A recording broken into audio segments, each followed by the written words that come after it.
Hi, this is Diane at dianescards.com, and today I'm going to show you how I made this lovely wreath card using the new Stamparatus.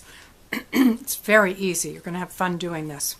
The first thing you need to do is create yourself a template, which is, I used window sheet. You could use heavy cardstock if you wanted. It's sort of in the shape of a star. So we're going to start out by taking a piece of 6x6 window sheet or cardstock, whichever you want.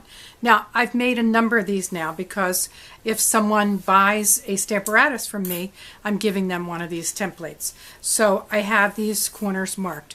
But because this is 6x6, you're going to have it so that there's 3 inches, 3 inches, 3 inches all around.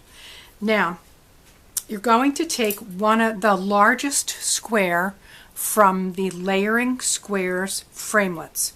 And the trick is that you have to find the midpoint of each of these sides. And to do that, there are two ways to do that.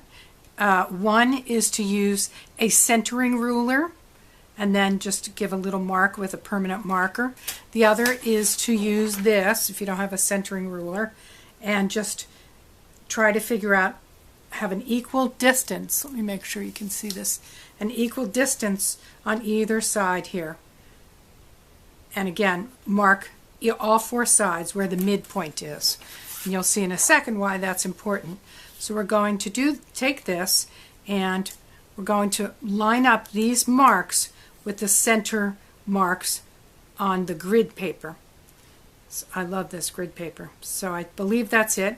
I'm going to put some washi tape here, take it to my Big Shot, cut out this square, and you can just discard that.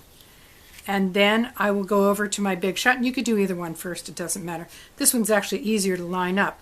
You're going to line up the angles, the corners here, with these lines.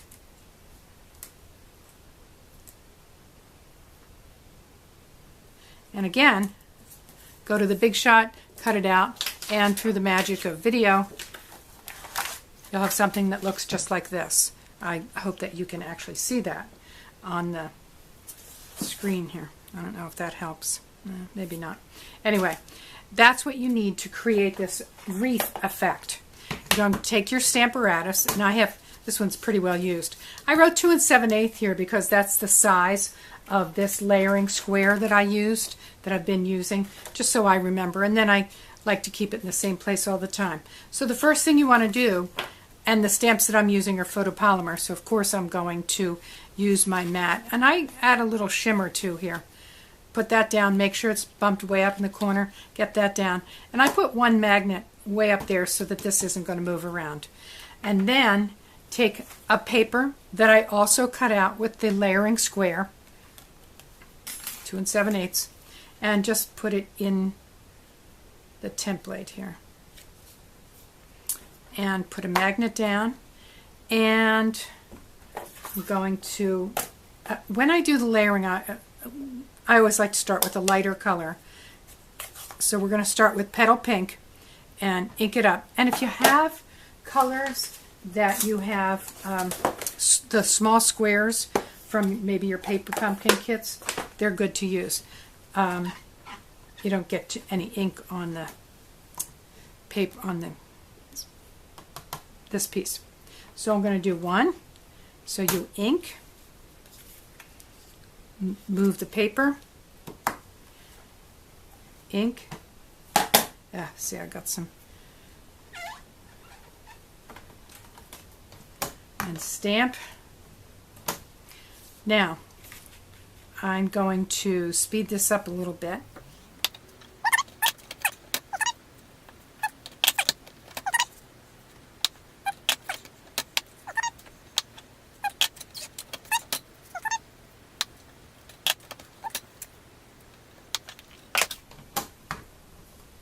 Okay, so I'm halfway done with my wreath.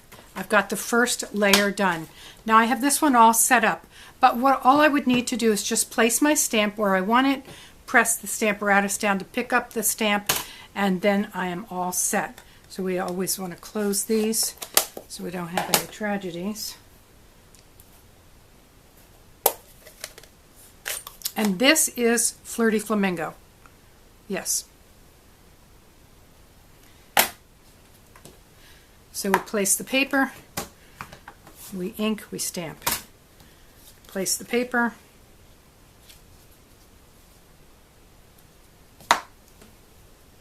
ink,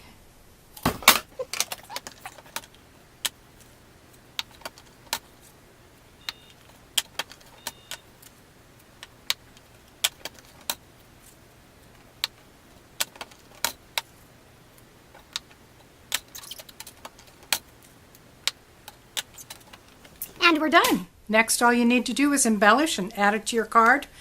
You can see on this one, I added some pearls and a little ribbon.